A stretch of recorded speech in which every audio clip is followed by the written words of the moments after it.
మన ప్రభువైన యేసుక్రీస్తు నామములో అందరికీ నా హృదయపూర్వక వందనాలు. దయచేసి బైబిల్ వెళ్ళిన ప్రతి ఒక్కరు బైబిల్ తీసినట్లయితే దేవుని వాక్యాన్ని ధ్యానం చేద్దాం. యోబు గ్రంథం 7వ అధ్యాయం 1వ వచనాన్ని చదువుకుందాం. యోబు గ్రంథం 7వ అధ్యాయం 1వ వచనం.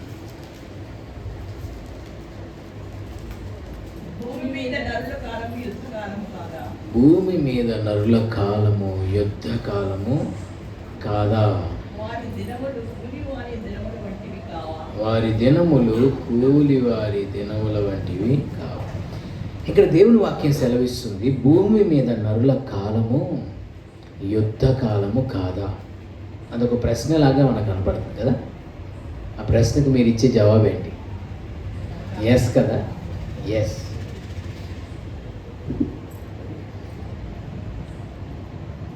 ఇక్కడ 2 రకాల యుద్ధాలు ఉంటాయి. ఒకటి మనకు లోకానికి మధ్య జరిగే యుద్ధం, 2 మనతో మనకు జరిగే యుద్ధం. ఎవరైతే మనతో మనకు జరిగే యుద్ధంలో గెలుస్తారో వాళ్ళు ప్రపంచాన్ని కూడా గెలుస్తారు. ఎప్పుడైతే మనతో మనకు జరిగే యుద్ధంలో మనం ఓడిపోతామో అప్పుడు ప్రపంచంతో జరిగే యుద్ధంలో కూడా ఓడిపోతాం. అందుకనే పాత రోజుల్లో ఏం చేసేవాళ్ళు అంటే, యుద్ధానికి వెళ్ళినప్పుడు షిప్స్లో ఆ ద్వీపానికో ఆ ఏరియాకో వెళ్ళేవాళ్ళు.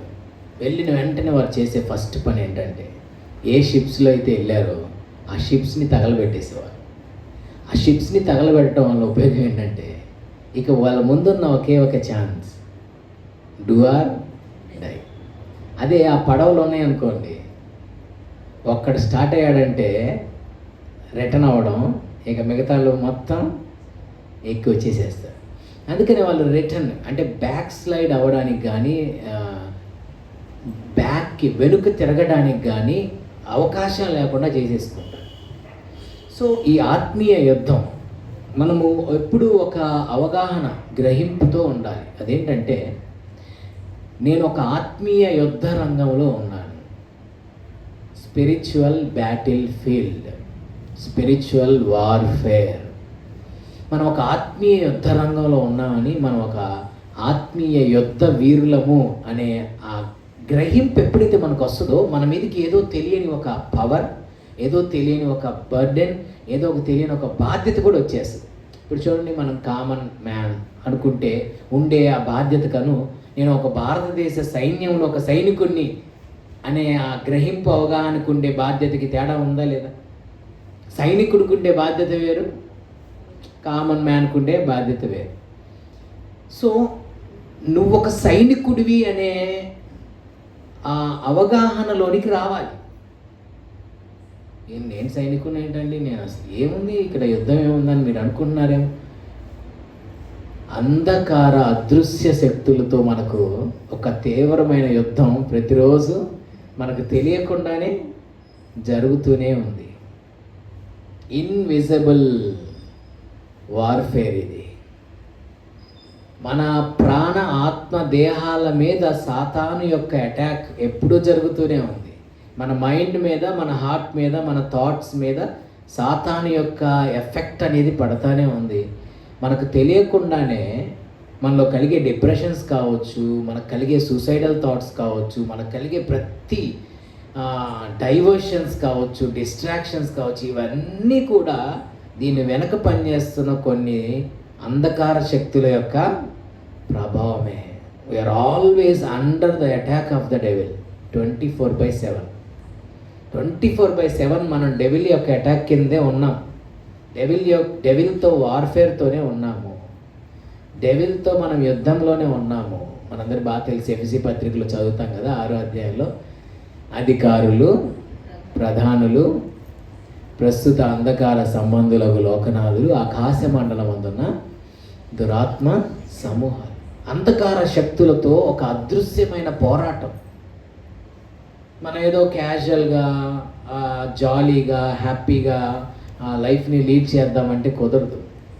మనం ఒక బ్యాటిల్ ఫీల్డ్లో ఉన్నాము, ఒక యుద్ధ రంగంలో, యుద్ధ భూమిలో మనం ఉన్నాము అనే అవగాహన మనకు రావాలి. అప్పుడు ఒక విధమైన జాగ్రత్త మనకు వస్తుంది. అదేం లేదనుకోండి, హ్యాపీగా జాలీగా వెళ్ళిపోతూ ఉంటుంది లైఫ్. ఎప్పుడో మనకి వచ్చి ఖడ్గం వచ్చి మెడ మీద పడిన తర్వాత ఓ మై గాడ్ ఇంకా అప్పుడు మేల్కొన్న ఉపయోగం లేదు. యుద్ధానికి ఎప్పుడు మనం ఎలా ఉండాలి? సిద్ధంగా ఉండాలి. బైబిల్లో మీరు జాషువా బుక్లో కానీ, ద్వితీయోపదేశ కాండంలో కానీ, మోసెస్ గారి టైంలో కానీ వారు యుద్ధ సన్నద్ధులై అనే పదాన్ని మీరు చూస్తారు. జాషువా బుక్లో కూడా చూస్తారు. వారు యుద్ధ సన్నద్ధులై, యుద్ధానికి వారు సిద్ధమయ్యారు. న్యాయాధిపతుల్లో కూడా కనబడుతుంది వారు యుద్ధ సన్నద్ధులై, 20 చాప్టర్లో ఉంటుంది. వారు యుద్ధ సన్నద్ధులై ఎక్కడైతే ఓడిపోయారో అక్కడే మరలా యుద్ధ పంక్తులు తీర్చిరి.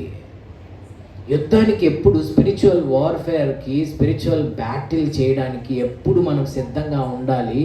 యుద్ధోపకరణాలు ధరించుకొని. ఏంటవి యుద్ధోపకరణాలు? వాక్యం అనే ఆత్మ ఖడ్గం. మీలో ఎంతమంది ప్రతిరోజు వాక్యం చదువుతున్నారో చెయ్యి చూపించండి అని నేను అడగను.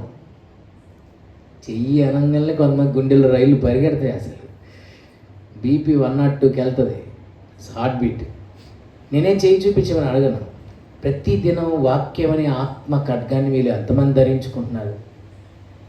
దేవుడి సన్నిధిలో నిలబడి చెప్తున్నా, ప్రతిరోజు నేను వాక్యం చదువుతున్నా, ధైర్యంగా చెబుతున్నా. మీరు చెప్పగలరా? మీరు ఎంతమంది చెప్పగలరా?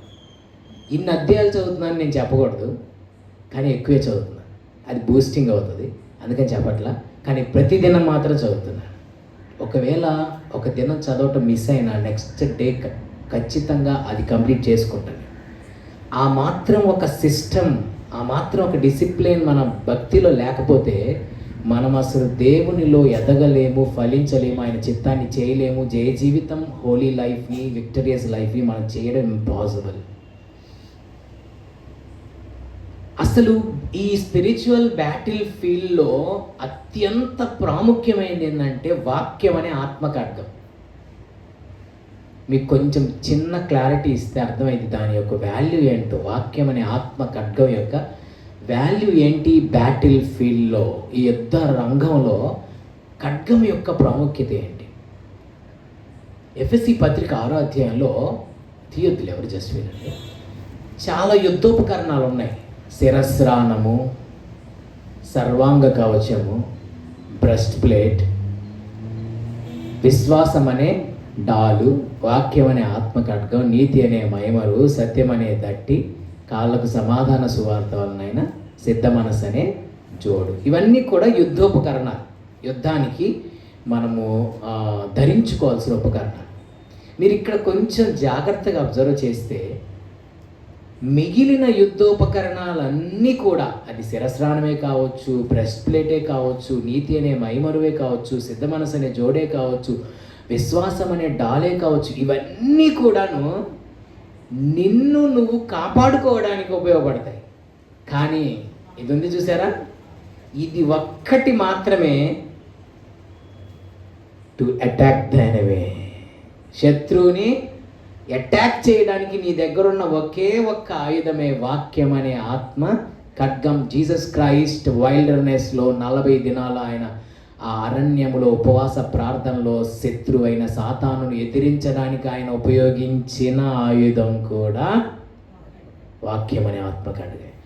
అసలు ఈ బ్యాటిల్ ఫీల్డ్లో ఇంత ప్రాముఖ్యమైనటువంటి ఆయుధాన్ని నువ్వు పట్టుకోవట్లేదంటే నువ్వు ఎట్లా గెలుస్తావు చెప్పు? అసలు ఓడిపోతున్నానండి, స్పిరిచువల్ బ్యాటిల్ ఫీల్డ్లో ఓడిపోతున్నానండి అంటే ఎందుకు ఓడిపోవు?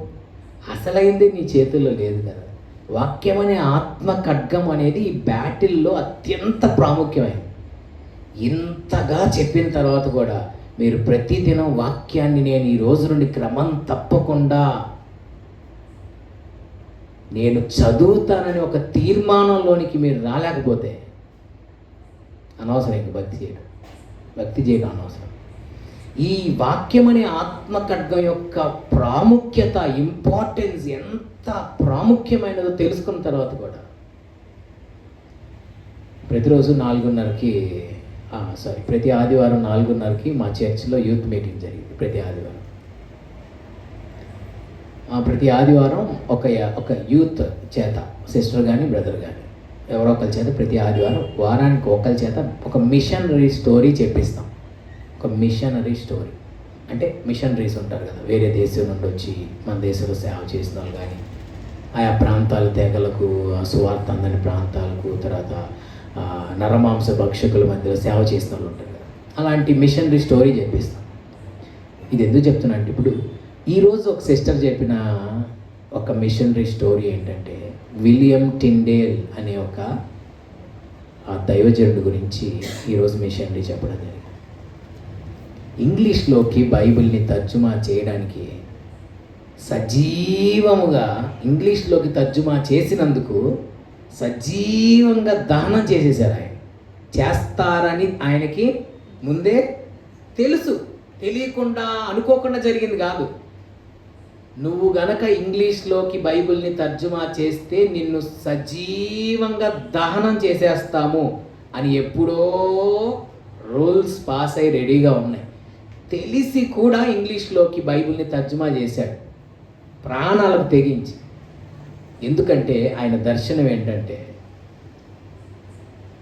ప్రతి ఒక్కరూ ఇంగ్లీష్లో కనుక ట్రాన్స్లేట్ చేస్తే ప్రతి ఒక్కరూ పరిశుద్ధ గ్రంథాన్ని చదివి రక్షింపబడతారు, నరకం నుండి తప్పించబడి పరలోకానికి వారసులవుతారనే ఆ ఒకే ఒక దర్శనంతో సజీవంగా కాల్ చేస్తారని తెలిసి కూడా ఇంగ్లీష్లోకి తర్జుమా చేశాడు. ఎంత టాలెంటెడ్ పర్సన్ అంటే 8 భాషలు రాయగలడు, మాట్లాడగలడు. అంత టాలెంటెడ్ పర్సన్. ఆ టాలెంట్ని కనుక లోకంలో ఉపయోగిస్తే అంత మంచి పొజిషన్లో ఉంటారు. దేవుడి కోసం జీవితాలను త్యాగం చేసి సజీవంగా కాలిపోయారండి, సజీవంగా తగలబెట్టేశారు. ఒక కొయ్యకి ఆయన కట్టేసేసి సజీవంగా బతికొండగానే కాల్చి పెట్రోల్ పోసి తగలబెట్టేశారు, మంటలు పెట్టేసి తగలబెట్టేశారు. వామ్మో వామ్మో, అసలు ఏం భక్తులో ఏంటో. అసలు ఒక పక్క కాలుస్తుంటే క్రింద నుంచి శరీరం కాలిపోతా వస్తుంటే ఏమని ప్రార్థన చేశాడో తెలుసా? అయ్యా, ఏ రాజు అయితే నన్ను ఇలా చంపేస్తున్నాడో, కాల్చేస్తున్నాడో అతన్ని దర్శించయ్యా అని ప్రార్థన చేసి చచ్చిపోయాడంట. అతన్ని దర్శించయ్యా, ఆ ఆత్మని రక్షించని ప్రార్థన చేశాడు. సజీవంగా కాలిపోయి ప్రభు దగ్గరికి వెళ్ళిపోయాడు. అది జరిగిన కొన్ని మాసాలకే ఎవరైతే ఇంగ్లీష్లోకి బైబిల్ని ట్రాన్స్లేట్ చేసినందుకు ఈ విలియం టిండేల్ని సజీవంగా కాల్చి బూడిద చేశారో, అదే రాజు బైబిల్ గ్రంథాన్ని ఇంగ్లీష్లోకి ఎన్నో వందల వేల ప్రతులు ట్రాన్స్లేట్ చేసి ప్రింట్ చేసి దేశమంతా ఆయన చేతుల మీదుగా పంచేటట్టు దేవుడు అద్భుతాన్ని చేశాడు. Glory be to God. మన చేతుల్లో ఈరోజు పరిశుద్ధ గ్రంథం ఉందంటే ఎంతోమంది చేసిన త్యాగం, చేసినా కాదు చేసిన త్యాగం, చేస్తున్న త్యాగం కూడా. మెనీ లైవ్స్, మెనీ ఫ్యామిలీస్ వారి లగ్జరియస్ లైఫ్స్ని వదిలిపెట్టేసి కుటుంబాలని త్యాగం చేసేసి అదిగో తర్జుమా పనిలో ఇంకా ఉన్నారు. తుది శ్వాస విడిచే వరకు ఇప్పటికీ కొన్ని వేల ఫ్యామిలీస్ డెడికేటెడ్గా పనిచేస్తున్నాయి. ప్రపంచంలో ఉన్న ప్రతి ఒక్కరికి ప్రతి భాషలో వాక్యం అందాలి, వారు వాక్యాన్ని చదువుకోవాలని లైఫ్స్ని, ఫ్యామిలీస్ని త్యాగం చేసేసి ఎప్పటికీ ఆ తర్జుమా పనిలో జీవితాలని, వారికి ఉన్న టాలెంట్స్ని అంకితం చేసేసి దేవుడి కోసం జీవితాలను అంకితం చేశారు. మనకు తెలియట్లేదండి, అసలు వాల్యూ తెలియట్లేదు. సో ఇంతగా నేను చెప్పడానికి గల కారణం ఏంటంటే, ఖచ్చితంగా దేవుని వాక్యం అనే ఆత్మ ఖడ్గాన్ని ఈ రోజు నుండి ప్రతి దినం మీరు ధరించుకోవాలి. వాక్యం అనే ఆత్మ ఖడ్గాన్ని ధరించుకొని యుద్ధ రంగంలో, యుద్ధ భూమిలో నిలబడి సాతానుగాన్ని అనగద్రొక్కేయాలి. సో మిగిలినటువంటి యుద్ధోపకరణాలన్నీ మనల్ని కాపాడుకోవడానికి ఆ వాక్యం అనే ఆత్మఖడ్గం ఒక్కటే శత్రువుని దాడి చేయడానికి. ఇక్కడ ఇంకొక పాయింట్ కూడా మనం గమనించాలి. శత్రువుని దాడి చేయడానికి ఏమో ఒక్కటిచ్చాడు, మనల్ని కాపాడుకోవడానికి ఏమో మిగిలిన ఇచ్చాడు. అంటే దాని అర్థం ఏంటంటే, శత్రువుని దాడి చేసే దానికన్నా శత్రువు దాడి క్రింద పడకుండా మనల్ని మనం కాపాడుకోవడం ఎంత ప్రాముఖ్యమో, ఎన్ని రెట్లు అత్యధికమైన ప్రాముఖ్యమో ఈ విషయం మనకు తెలియజేస్తుంది. శత్రువుపై దాడి చేయాలంటే ముందు మనం సేఫ్గా ఉండాలి కదా. సో ముందు మనల్ని మనం కాపాడుకోవడానికి ఎన్ని ఇచ్చాడు దేవుడు అంటే, శత్రువుపై అటాక్ చేయడం కన్నా ఏది అత్యంత ప్రాముఖ్యమైనది? శత్రువు యొక్క అటాక్లో మనం పడిపోకుండా మన ఆత్మీయ జీవితాన్ని మనం చాలా జాగ్రత్తగా కాపాడుకోవాలి. ఓకే, బైబిల్లో కొన్ని రెఫరెన్సెస్ మీకు చూపించాలని అనుకుంటున్నాను. అవి ఏంటంటే, ఇప్పుడు ఈరోజు నేను వెళ్ళబోయే కాన్సెప్ట్ ఏంటంటే, ఈ యుద్ధంలో, ఈ ఆత్మీయ యుద్ధంలో, ఈ యుద్ధాన్ని చూసి చాలామంది భయపడతారు. ఏంటి ఇంకెంతకాలం పోరాడాలి, ఏంటి ఈ యుద్ధం నేను చేయగలనా, ఈ పోరాటం నేను చేయగలనా, నేను పోరాడగలనా అనే ఒక విధమైన భయం. ఎందుకంటే అంతరంగంలో సమరాలు, బాహ్య సమరాలు, అదే పౌలు గారు అన్నట్లు వెలుపల పోరాటాలు, లోపల భయాలు. వెలుపల పోరాటాలు ఉన్నాయి, లోపల పోరాటాలు ఉన్నాయి. అంతరంగంలో సమరం, అంతరంగంలో యుద్ధం. అసలు మన శరీరానికి మన ఆత్మకి మధ్య ఒక పెద్ద యుద్ధం. ఎవరికి మధ్య? మన శరీరానికి మన ఆత్మకు మధ్య యుద్ధం. మరి ఈ యుద్ధంలో మనం ధైర్యాన్ని విడవకూడదు.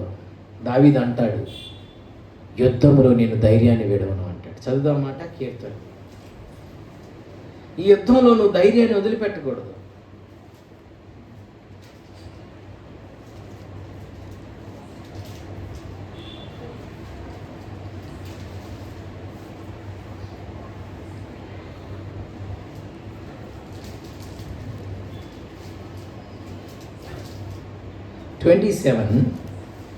కీర్తనలు 27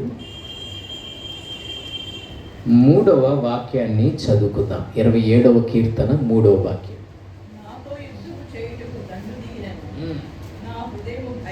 నాతో యుద్ధం చేయడానికి ఒక దండు, ఒక బెటాలియన్ దిగినను నా హృదయం భయపడదు.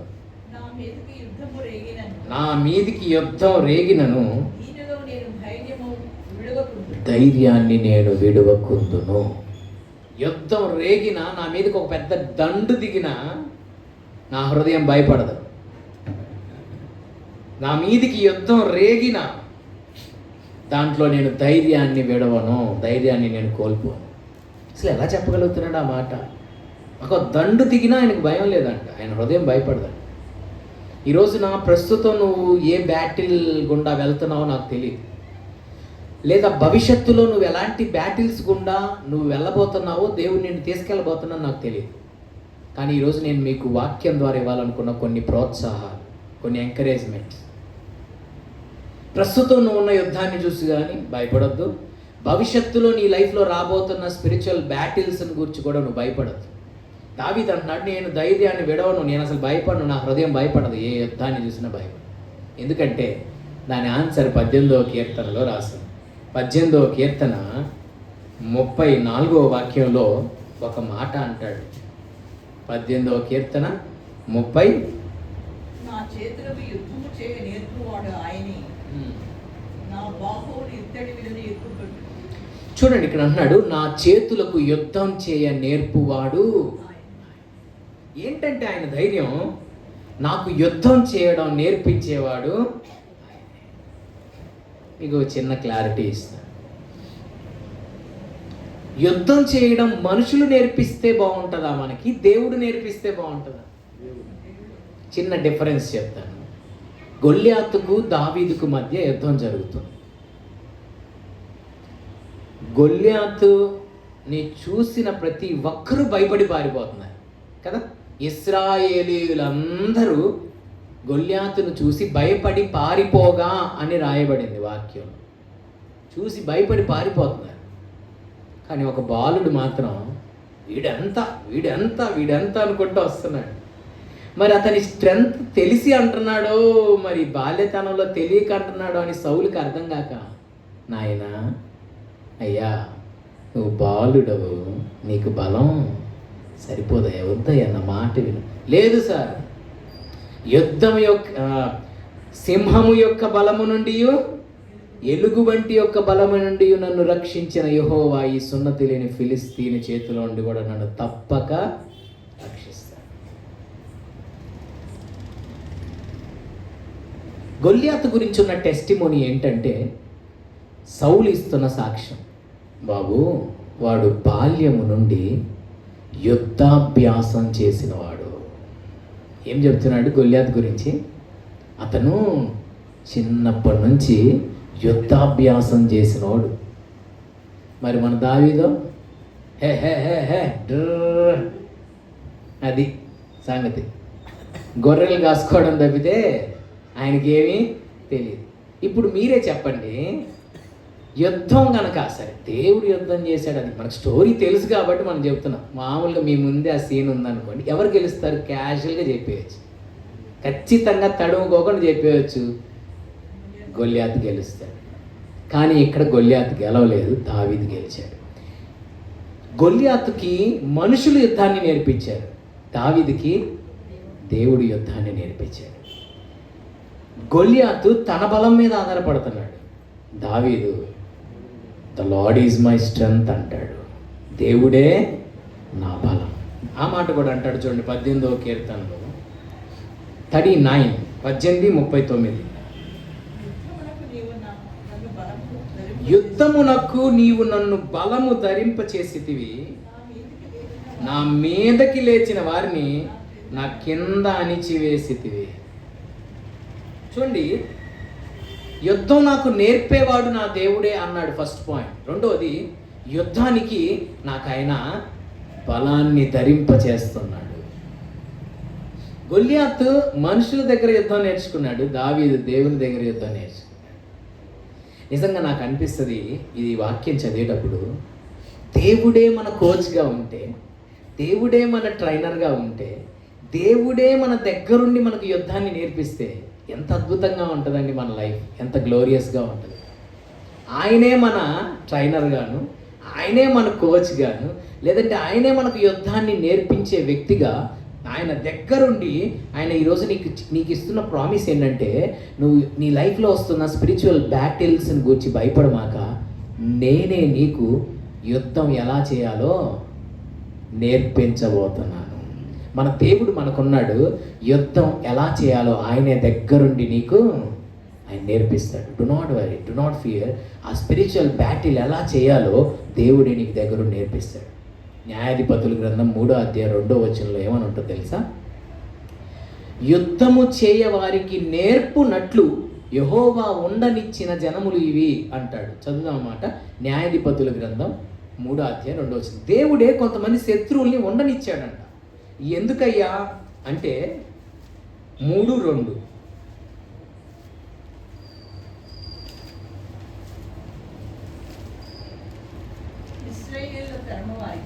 తరతరముల వారికి అనగా పూర్వం ఆ యుద్ధములను ఏ మాత్రము చూడని వారికి యుద్ధము చేయ నేర్పునట్లు యెహోవా ఉండనిచ్చిన జనములు ఇవి. దేవుడు కొంతమంది జనముల్ని ఆయన ఉండనిచ్చాడు. ఎందుకని? నన్ను టార్చర్ పెట్టింది ఇంకా సరిపోక. కొంతమంది ఉపయోగించే పదాలు అన్నమాట. నన్ను టార్చర్ పెట్టింది ఇంకా చాలక ఇంకా ఉండనిచ్చావా ప్రభువా? నో, ఎందుకు అలా అపార్థం చేసుకుంటావు? దేవుడు ఎందుకు ఉండనిచ్చాడంటే నీకు యుద్ధం చేయడం నేర్పించాలని. మనమేమో నెగిటివ్గా ఆలోచిస్తాం, ఇంకా ఉన్న బాధలు చాలక నా మళ్ళీ కొత్త వాళ్ళు ఉండనిచ్చాడంట అని అలా నెగిటివ్గా ఆలోచిస్తాం. కానీ దేవుని ఉద్దేశం ఏంటంటే అక్కడ నీకు యుద్ధం చేయడం నేర్పాలని. ఇంకా మీకు స్ట్రెంథనింగ్ వర్డ్ చెప్పాలంటే నిన్నొక యుద్ధ వీరుడిగా, యుద్ధ వీరురాలుగా తయారు చేయాలనుకుంటున్నాడు ఆయన. ఒక యుద్ధ వీరుడిగా, ఒక యుద్ధ వీరురాలుగా నిన్ను ప్రిపేర్ చేయాలనుకుంటున్నాడు. అలా నిన్ను ప్రిపేర్ చేయడం వల్ల ఏం జరుగుతుందంటే రేపొద్దున ఫ్యూచర్లో ఎలాంటి సమస్య వచ్చినా దావీదులాగా స్టేట్మెంట్ ఇస్తావు. ఏమని? నాతో యుద్ధం చేయడానికి దండు దిగిన నా హృదయం భయపడదు. ఎందుకని? ఇక్కడ ఆల్రెడీ రెడీ అయిపోయాడు యుద్ధ వీరుడు. యుద్ధం చేయడానికి దండు దిగిన నా హృదయం భయపడదు, నా మీదకి యుద్ధం రేగినను దానిలో నేను ధైర్యాన్ని విడవను. సో దేవుడు నిన్ను ఒక యుద్ధ వీరుడుగా తయారు చేయాలనుకున్నాడు. నిన్ను ఒక యుద్ధ వీరురాలుగా, ఒక ప్రార్థనా వీరురాలుగా, వీరుడుగా, ఒక విశ్వాస వీరుడుగా, వీరురాలుగా దేవుడు తయారు చేయాలనుకున్నాడు. జైపాల్ గారు తెలుసు కదా, ఎన్ జైపాల్ గారు అని 3 అబ్బాయిలు ఉంటారు, చెన్నైలో ఉంటారు. వేలచ్చేరి, కల్వరి దర్శనం. ఆయన తన జీవితంలో ఒక చిన్న సాక్ష్యం చెప్పారు. లేనిపోయిన నిందలు వస్తున్నాయంట తనకి సేవలో. అసలు ఏ ఏ విషయాల్లో అత్యంత జాగ్రత్తగా ఉంటున్నారో ఆ విషయాల్లోనే నిందలు వస్తున్నాయి. దేవుడి దగ్గర ఒకరోజు ఏడ్చి ప్రార్థన చేశాను, దేవా ఏంటి దేవా ఈ నిందలు, అసలు ఏ విషయంలో అత్యంత కేర్గా ఉన్నానో ఆ విషయంలోనే ఇంకా నిందలు వస్తున్నాయి నా మీదకి అంటే ఒకరోజు స్వరం వినబడిందంట దేవుడు. ఏమన్నా తెలుసా? అయ్యా నువ్వు ఏమని ప్రార్థన చేసావు? నన్ను బలపరచమని ప్రార్థన చేశానయ్యా. మరి ఆ ప్రార్థనకు జవాబేనయ్యా ఇది అన్నాడంట. బలపరచమని ప్రార్థన చేస్తే నిందలు పంపించడం ఏంటయ్యా? బలపరచమని ప్రార్థన చేస్తే శ్రమలు పంపించడం ఏంటయ్యా? అప్పుడు దేవుడు చెప్పాడంట, ఎంతగా నీవు నిందలు పొందుతావో, ఎంతగా శ్రమపరచబడతావు, ఎంతగా నలగొట్టబడతావు, అంతగా నీవు నాకు దగ్గర అవుతావు, అంతగా నాపై నువ్వు ఆనుకుంటావు, ఆధారపడతావు, అంతగా నీవు బలపరచబడతావు, అంతగా నా ప్రేమతో నీవు నింపబడతావు, నా పోలికలోకి నువ్వు మార్చబడతావు. సో ఒక యుద్ధ వీరుడిగా, యుద్ధ వీరురాలుగా యేసే మనల్ని తయారు చేయాలనుకుంటున్నాడు. ఏంటి దేవా ఈ శ్రమలు అని అనొద్దు. దీని వెనుకున్న దేవుని సంకల్పం నిన్నొక యుద్ధ వీరుడిగా, వీరురాలుగా ఆయన మార్చాలనుకున్నాడు. ఒక ప్రార్థన వీరుడిగా, వీరురాలుగా, ఒక విశ్వాస వీరుడిగా, వీరురాలుగా ఆయన మార్చాలనుకున్నాడు. సో రెండో విషయాన్ని నేను మీకు చెప్పాలన్నా, మొదటిది నీకు యుద్ధం చేయడం ఆయన నేర్పిస్తాడు. యుద్ధం ఎలా చేయాలని నువ్వేం వరి అవ్వద్దు, యుద్ధం ఎలా చేయాలని భయపడద్దు. ప్రభు సహాయాన్ని నువ్వు వేడుకుంటే యుద్ధం ఆయనే దగ్గరుండి నీకు నేర్పించబోతాడు. నెంబర్ 1. నెంబర్ 2, యుద్ధానికి తన బలాన్ని నీకు ధరింప చేస్తాడు. 29వ కీర్తన 11వ వచనంలో రాయబడింది. 29:11.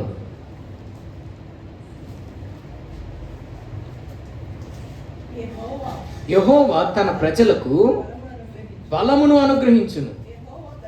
యెహోవా తన ప్రజలకు సమాధానము కలుగజేసి వారిని ఆశీర్వదించు. ఇందాక 18వ కీర్తనలో కూడా మనం చదువుకున్నాం, యుద్ధమునకు నీవు నన్ను బలము ధరింపజేసిదివి, నా మీదికి లేచిన వారిని నా క్రింద అణచివేసి.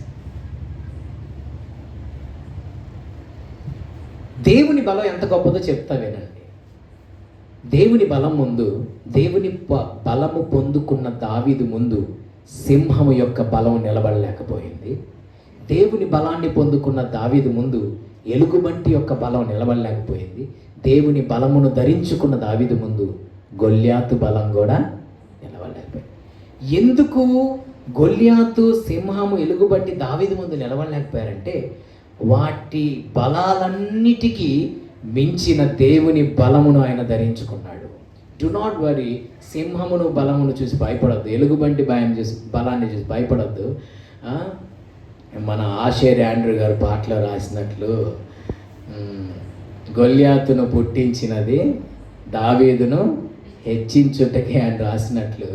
సో గొల్యాతు బలాన్ని చూసి నువ్వు భయపడొద్దు, వాటన్నిటికీ మించినది దేవుని బలం. ఆ బలాన్ని ఆయన నీకు ధరింప చేయబోతున్నాడు. ఆమేన్. మూడో విషయాన్ని నేను మీకు తెలియచేయాలనుకుంటున్నాను. దేవుడు యుద్ధానికి వెళ్ళేటప్పుడు మీరు ఒక పని చేయాలి అని చెప్పాడు. సంఖ్యాకాండం 10వ అధ్యాయంలో ఈ మాటను మనం చూస్తాం. సంఖ్యాకాండం 10వ అధ్యాయంలో యుద్ధానికి వెళ్ళేటప్పుడు మీరు ఒక పని చేయండి అన్నాడు. వర్స్ 9, సంఖ్య 10:9.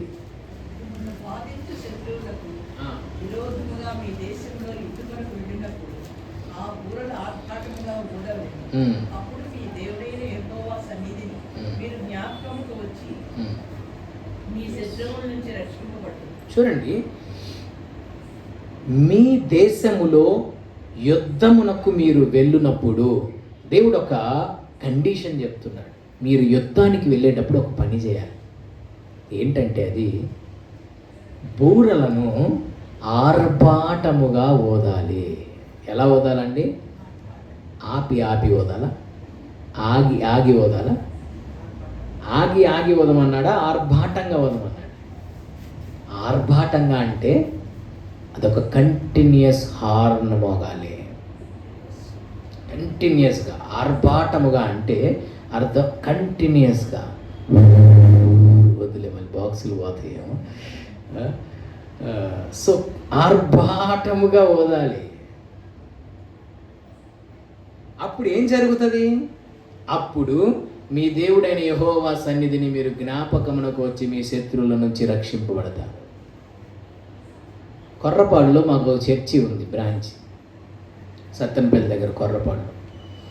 మా అమ్మ వాళ్ళ సొంత ఊరు అనమాట. అన్ని జనుల మధ్యలో పరిచర్య జరుగుతుంది.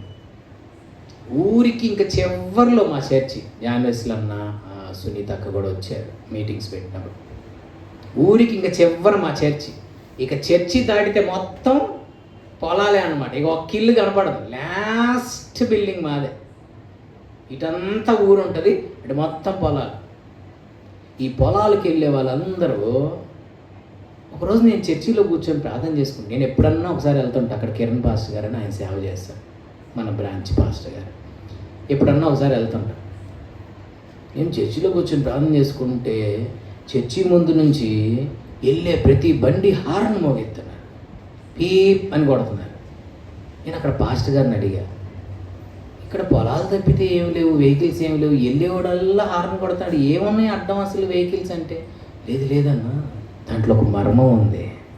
హారన్ వెనకాల ఒక మర్మం ఏంటంటే, వాళ్ళు చర్చి ముందుకు వచ్చినప్పుడు ఖచ్చితంగా హారన్ కొడతారు. అందరు అన్ని జనులు కదా, హారన్ కొడతారంట. అంటే అర్థం ఏంటంటే, దేవా మీకు స్తోత్రం అనే అర్థం అంట. హారన్ కొట్టడం హిందూస్ కొంతమంది ఇలా వచ్చి ప్రార్థన చేసుకుని వెళ్తారు కదా, వాళ్ళ పాప పొలానికి వెళ్తే హడావుడిలో ఉంటారు కదా, దిగి ప్రార్థన చేసుకునేంత టైం లేక హారన్ కొడితే, అయ్యా నేను కూడా ఒకరిని ఉన్నానయ్యా మీకు స్తోత్రం అయ్యా అని దేవునికి స్తోత్రం చెప్పినట్టు వాళ్ళ విశ్వాసం. హారన్ అట్ట ప్లే చేసి వెళ్తారు. సో దేవుడు కూడా ఏమంటున్నాడంటే, మీరు బోర వదాలి. బోర అంటే నథింగ్ బట్ హార్న్ అనే కదా అర్థం. సో ఆర్భాటంగా బోర వదాలి. ఆర్భాటంగా బోర వదితే అంటే వాళ్ళు హారన్ కొట్టడానికి గల వాళ్ళ నమ్మకం ఏంటంటే, దేవా మమ్మల్ని ఒకసారి జ్ఞాపకం చేసుకో. అంటే అందరు దేవుళ్ళు యేసు ప్రభు కూడా ఒక దేవుడు అని వాళ్ళ నమ్మకం కదా. సో వాళ్ళు ఏంటంటే హారన్ కొట్టడంలో వారి విశ్వాసం ఏంటంటే, అయ్యా మమ్మల్ని ఒకసారి గుర్తు చేసుకోండి స్వామి, యేసు స్వామి. దేవుడు అదే అంటున్నాడు, మీరు ఆర్భాటంగా బోర ఊదినప్పుడు మీ దేవుడైన యెహోవా సన్నిధిని మీరు జ్ఞాపకమునకు వచ్చి మీ శత్రువుల చేతిలో నుండి రక్షింపబడతారు. ఈ విషయం ఎందుకు చెప్తున్నా అంటే, యుద్ధానికి వెళ్ళేటప్పుడు మీరు చేయాల్సిన పని అని ప్రభువు యొక్క విషయాన్ని చెప్పాడు. దీనికి లింక్డ్గా ఇంకొక వచనం చదివితే అప్పుడు మీకు క్లారిటీ వస్తుంది. నిర్గమాకాండం 17వ అధ్యాయంలో ఇద్దరికి మధ్య యుద్ధం జరుగుతుంది. 17:8 నిర్గమ 17:8. తరువాత అమాలేకీలు వచ్చి రెఫీదీములో ఇశ్రాయేలీలతో యుద్ధం చేయగా. ఇప్పుడు ఇక్కడ ఇద్దరికి మధ్య యుద్ధం జరుగుతుంది. ఒకరు అమాలేకీయులు, రెండో వారు ఇశ్రాయేలీలు. ఇశ్రాయేలీలకి అమాలేకీలకి మధ్య జరుగుతున్న యుద్ధం. ఈ కాన్సెప్ట్ అంతా మనకు తెలుసు, కాకపోతే ఒక పాయింట్ని మాత్రం ఇక్కడ హైలైట్ చేసి నేను ముందుకు వెళ్ళిపోతాను. ఇద్దరికి మధ్య యుద్ధం జరుగుతుంటే మోషే గారు చెప్పారు, జాషువా కొంతమందిని సైన్యాన్ని తీసుకుని వెళ్ళి అమాలేకీలతో యుద్ధం చేయబోయా, నేను కొండ మీద ప్రార్థన చేస్తాను అన్నారు. ఈయన బయలుదేరాడు యుద్ధం చేయడానికి.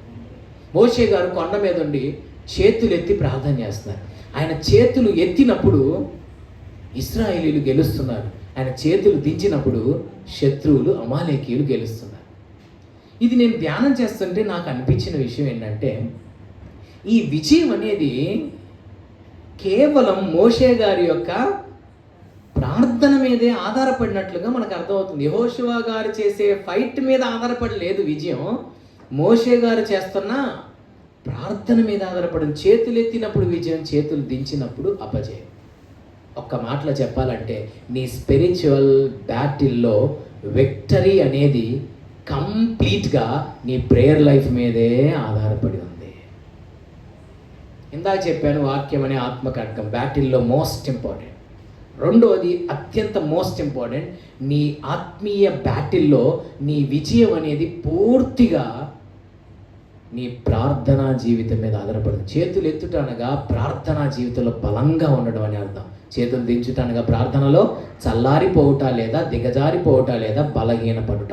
ఎప్పుడైతే దేవునితో సహవాసంలో నువ్వు బలహీనపడతావు, ఆటోమేటిక్గా ఓడిపోతావు. దేవునితో సహవాసంలో ఎప్పుడైతే బలంగా నిలకడగా ఉంటావో, ఆటోమేటిక్గా నీ ఆత్మీయ పోరాటంలో దేవుడు నీకు విజయాన్ని అనుగ్రహిస్తాడు. ఫైనల్గా ఇక మోసెస్ గారికి ఒక విషయం అర్థమైంది.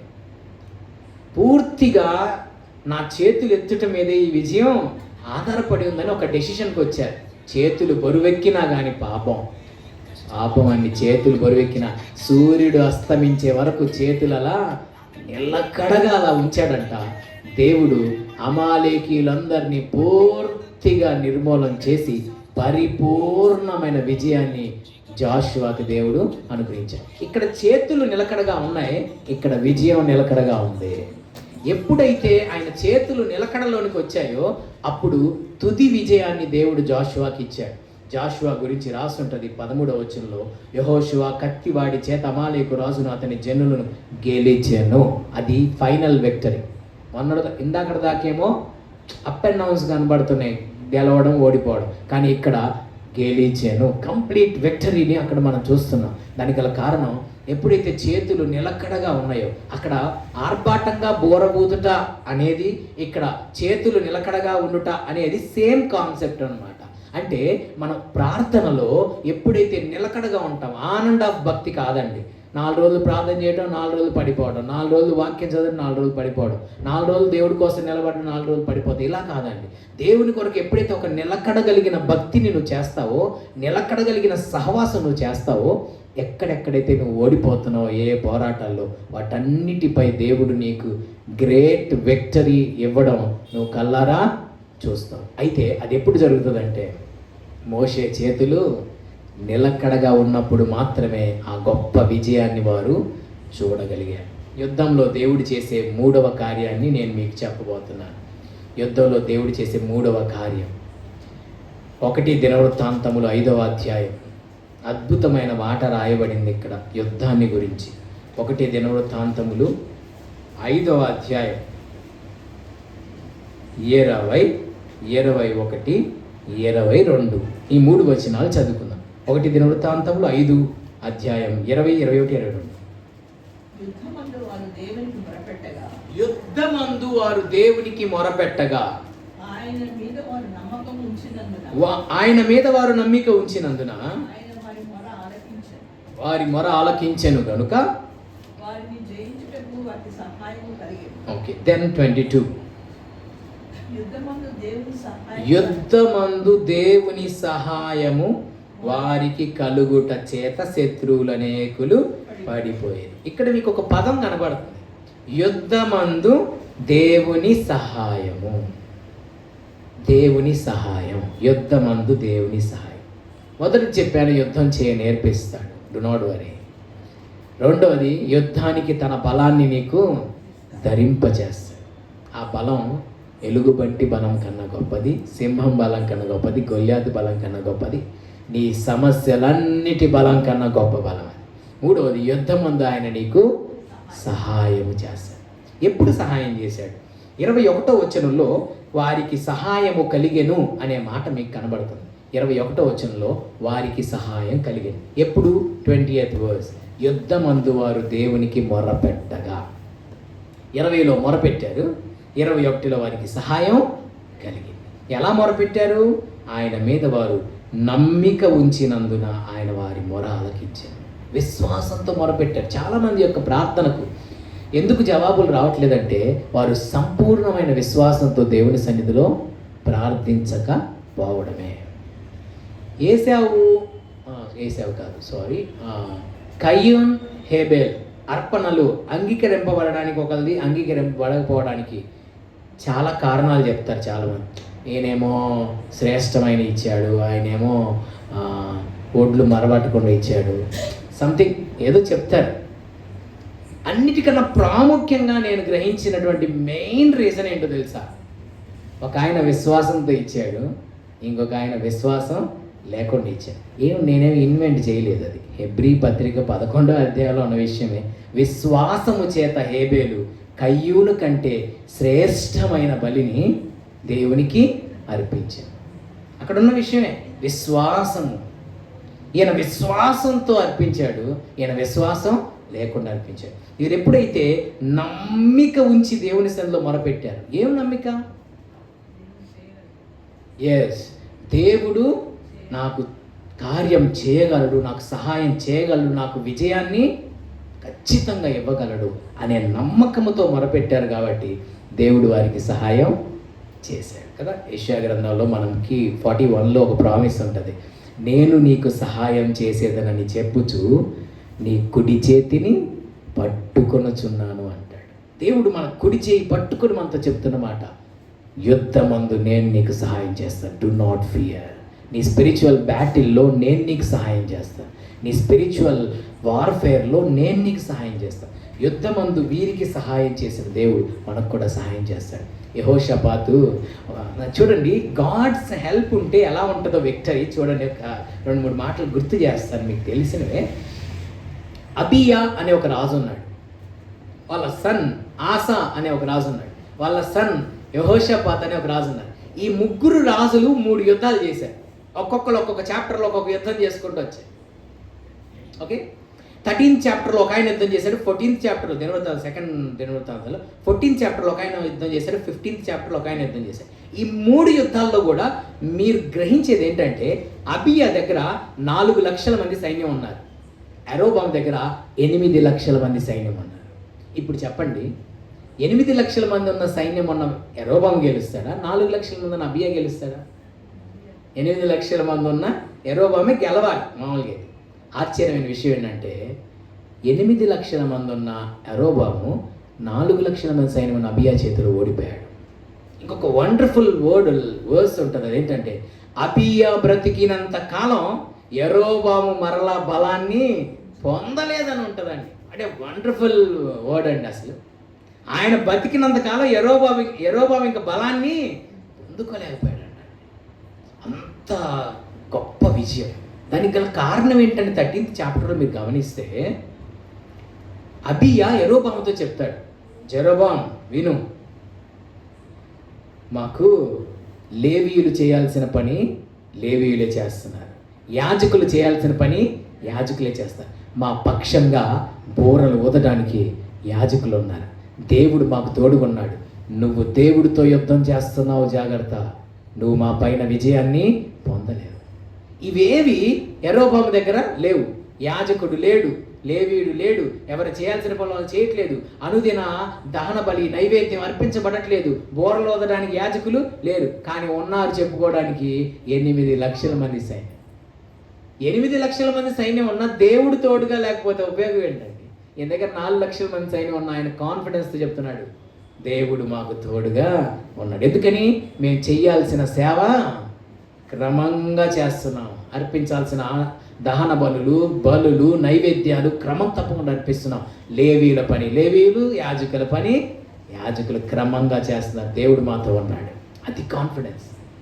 ఆశ్చర్యమైన విషయం ఏంటంటే, ఈ టాపిక్ ఎందుకు చెప్తున్నా అంటే, దేవుడు సహాయం మన జీవితంలో ఉన్నప్పుడు నీ దగ్గర 4 lakh ఆర్మీ ఉన్నా do not worry, opposite 8 lakh army ఉన్నా విజయం నీకే వస్తుంది. ఎందుకంటే దేవుని సహాయము, దేవుని తోడు మనతో ఉన్నప్పుడు మన శత్రువులు మన బలానికి 2 బలం మించిన వారైనా వారు మన చేతుల్లో ఓడిపోతారు. బికాజ్ దేవుడు మనతో ఉన్నాడు, దేవుని సహాయం మనకు తోడుగా ఉంది. ఆసా లైఫ్ కూడా అలానే ఉంటుంది. ఈయన దగ్గరేమో 5,80,000 మంది సైన్యం, ఆ శత్రువు రాజైన జెరషు దగ్గర 1,000 సైన్యం. అంటే ఎంత కొడతారా ఫోన్లో? 1,000 అంటే 10 lakhs అనమాట. ఈయన దగ్గర ఏమో 5 lakhs, జెరషు దగ్గర 10 లక్షలు, ఆల్మోస్ట్ డబల్ అనమాట. ఆయన కూడా ప్రార్థన చేస్తారు, దేవా సహాయం చేయి. ఆశ్చర్యంగా దేవుడు అక్కడ కూడా విజయం ఇస్తాడు. నెక్స్ట్ 15th చాప్టర్లో యెహోషాపాత్, మోయాబీయులు, అమ్మోనీయులు, మేయోనీయులు అంటే 3 ఆర్మీస్ వస్తాయి ఒక్క యెహోషాపాత్ మీదకి. ఎవరికైనా భయమే కదా? 3 దేశాలు కలిసి ఒక దేశం మీద యుద్ధానికి దండెత్తి వస్తే ఎవరికైనా భయమే కదా? భయపడిపోతాడు. ఏమని ప్రార్థన చేస్తారో తెలుసా? అయ్యా, ఈ యుద్ధం చేయడానికి మాకు శక్తి చాలదు, ఏం చెయ్యాలో మాకు తోచట్లేదు, నీవేమా దిక్కు అని ప్రార్థన చేస్తే దేవుడు అన్నాడు, యెహోషాపాతు రాజా, యోధావారులారా భయపడొద్దు, ఈ యుద్ధం మీరు కాదు, దేవుడే చేయబోతున్నా. ఆశ్చర్యంగా దేవుడు విజయం ఇచ్చాడు. సో ఈ సందర్భాలన్నింటిలో కూడా నేను మీ దగ్గరికి తీసుకురావాలనుకున్న పాయింట్ ఏంటంటే, ఈ 3 అధ్యాయాల్లో కూడా వీరు చేసిన ఈ 3 యుద్ధాల్లో కూడా శత్రు సైన్యం వీరికన్నా ఇంచుమించు డబల్ ఉంది, కానీ ఓడిపోయింది. అది మీరు గ్రహించాలి. దేవుని సహాయం మనతో ఉంటే మన సమస్య మనకన్నా మించినదే కావచ్చు, కానీ నీ చేతుల్లో ఓడిపోబోతుంది. ఎందుకంటే నీకు దేవుని సహాయము ఉన్నప్పుడు ఖచ్చితంగా నీ బలమునకు మించిన, నీ శక్తికి మించిన యుద్ధాన్ని నీ చేత ఆయన చేయిస్తాడు. అది మూడవది, సహాయం. లాస్ట్ అండ్ ఫైనల్ ఒక మాట చెప్పి ప్రార్థన చేయాలనుకుంటున్నాను.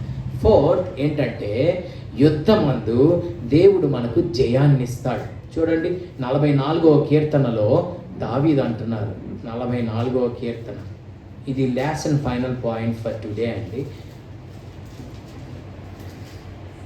మనం బైబిల్లో చాలాసార్లు చదివి ఉంటాం, యుద్ధం యెహోవాదే, విజయం యెహోవాదే, రక్షణ యెహోవాదే. 44వ కీర్తన 3లో అంటాడు, నీవు నీ భుజబలము చేత అన్యులను వెళ్ళగొట్టి మా పితరులను నాటితివి. వర్స్ 3 అమ్మ. వారు తమ ఖడ్గము చేత దేశము స్వాధీనపరచుకున్నది. వారి బాహు వారిని జయమీయలేదు. నీవు వారిని కటాక్షించింది కనుక నీ దక్షిణ హస్తమే, నీ బాహువే, నీ ముఖకాంతియే వారికి విజయము కలుగజేసింది. చూడండి ఇక్కడ క్లియర్గా దేవుని బాహువే, దేవుని హస్తమే, దేవుని ముఖకాంతే వారికి విజయాన్ని కలగజేసింది. వారి బాహు వారికి జయం ఇవ్వలేదు, వారి బలం కాదు, వారి శక్తి కాదు, నీ హస్తమే, నీ బాహువే జయాన్ని ఇచ్చింది. చెప్పండి, ఈ ఆత్మీయ యుద్ధంలో మీకు ఇక్కడ ఇంకో విషయం చెప్పాలి. ఇప్పుడు దావీదు యుద్ధం యెహోవాదే అన్నాడు. యుద్ధం యెహోవాదే అంటే ఆయన యుద్ధం చేస్తాడని దాని అసలు మీనింగ్. అలా అని దావీదు చేతులు కట్టుకొని కూర్చున్నాడా? యుద్ధం చేసింది ఎవరు? దావీదే. మరి ఈ దావీదు వాడిన పదవేంటి? యుద్ధం యెహోవా. మరి యుద్ధం యెహోవాదే అన్నప్పుడు యెహోవా యుద్ధం చేయాలి కదా, దావీదు యుద్ధం చేయడం ఏంటి? అంటే యుద్ధం యెహోవాదే అంటే ఆయన వచ్చి యుద్ధం చేస్తాడు, నువ్వు చూస్తా ఉండు, ఆయన చేస్తా ఉంటాడని కాదు. యుద్ధం యెహోవాదే అంటే అర్థం యుద్ధం చేసేది నువ్వే, కానీ నీ చేత చేపించేది దేవుడు, నీకు బలం ఇచ్చేది దేవుడు, నీకు కృపనిచ్చేది దేవుడు, నీకు ఆ యుద్ధంలో జయమిచ్చేది కూడా దేవుడు. ఇక్కడ చూడండి, నీ దక్షిణ హస్తమే, నీ బాహువే, నీ ముఖకాంతియే వారికి విజయాన్ని కలగచేసాను. ఈ యుద్ధంలో నీకు విజయాన్ని ఇచ్చేది దేవుడే. దేవుని కృప లేకుండా, దేవుని సహాయం లేకుండా మనం విజయాన్ని పొందలేము. ఎందుకంటే బైబిల్ రాస్తుంటుంది, the victory belongs to the Lord, the battle belongs to the Lord, the salvation belongs to the Lord, the victory belongs to the Lord. So విజయం యెహోవాదే. యుద్ధమునకు గుర్రములను ఆయుత్తపరచుట కద్దు, కానీ రక్షణ యెహోవా ఆధీనము. The salvation belongs to the Lord. యుద్ధానికి గుర్రాలను సిద్ధపరచడం మన పని, కానీ రక్షణ మాత్రం దేవుని ఆధీనం. అంటే ఆయన ఇవ్వాలనుకుంటేనే, మనం ఎంత సిద్ధపరిచిన యుద్ధానికి గుర్రాలని ఆయన విజయం ఇవ్వదలుచుకోలేకపోతే మన జీవితంలో విజయాన్ని పొందరు. కాబట్టి మన విజయానికి మూలమైన వ్యక్తి దేవుడే. ఆయనపై మనం ఆనుకున్నప్పుడు, ఆధారపడినప్పుడు ఖచ్చితంగా ఈ యుద్ధమందు ఆయన మనకు విజయాన్ని తప్పకుండా అనుగ్రహిస్తాడు. అలాంటి కృపా దేవుడు మనకు దయచేయను గాక. ఆమేన్. 4 పాయింట్స్ని ఈరోజు మనం ధ్యానం చేశాం. యుద్ధము నీకు చేయడం నేర్పించే దేవుడు, యుద్ధమందు నీకు బలం ధరింపజేస్తాడు, యుద్ధమందు నీకు సహాయం చేస్తాడు, యుద్ధంలో నీకు విజయాన్ని ఆయన ఇస్తాడు. అలాంటి కృప యేసయ్య మనకు అనుగ్రహించుగా.